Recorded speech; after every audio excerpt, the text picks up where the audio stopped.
Welcome to the basics of guitar dot com. मेरा नाम शैलेंद्र है।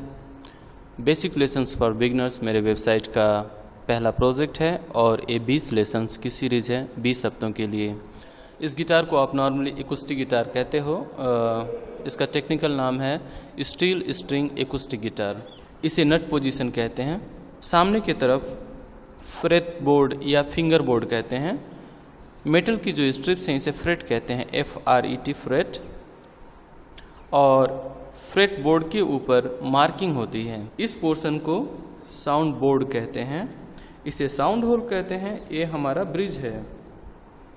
बॉडी बैक साइड कवर करता हूँ। Tuning of guitar. ट्यूनिंग का मतलब होता है किसी भी इंस्ट्रूमेंट को डिजायर साउंड के लिए एडजस्ट करना।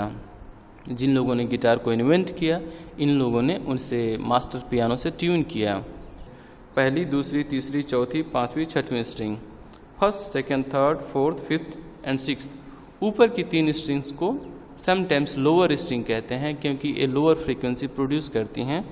और नीचे की 3 स्ट्रिंग को, यानी कि पहले नंबर की और दूसरे नंबर की और तीसरे नंबर की स्ट्रिंग को हायर स्ट्रिंग्स भी कहते हैं क्योंकि वो हायर फ्रीक्वेंसी प्रोड्यूस करती हैं। 7 सुर आपने सुने होंगे कि 7 सुर यानी सा रे गा मा प ध नि सा। अंग्रेजी में इसे यानी वेस्टर्न में इसे कहते हैं CDEFGAB। ये 7 नेचुरल नोट कहे जाते हैं। इसमें 5 एक्सीडेंटल नोट भी होते हैं, यानी 5 एक्स्ट्रा नोट, और उसे कहते हैं C sharp, D sharp, F sharp, G sharp और A शार्प।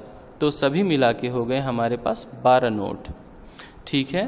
पियानो के कीबोर्ड को देखें जैसा कि ग्राफिक्स में बनाया गया है, तो ये 12 की रिपीट होने के बाद दोबारा यही नोट दूसरे की पे यही नोट पढ़े जाते हैं। पर जब ये 12 कंप्लीट हो जाता है तो नेक्स्ट 12 कीज़ को नेक्स्ट ऑक्टिव कहते हैं।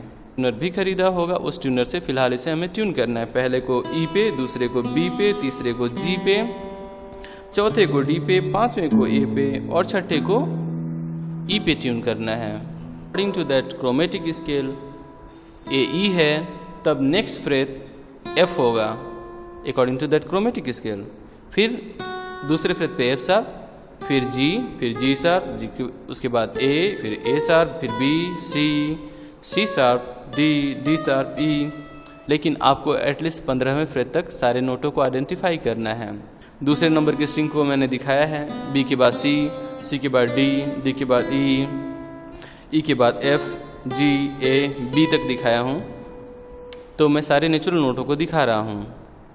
और जब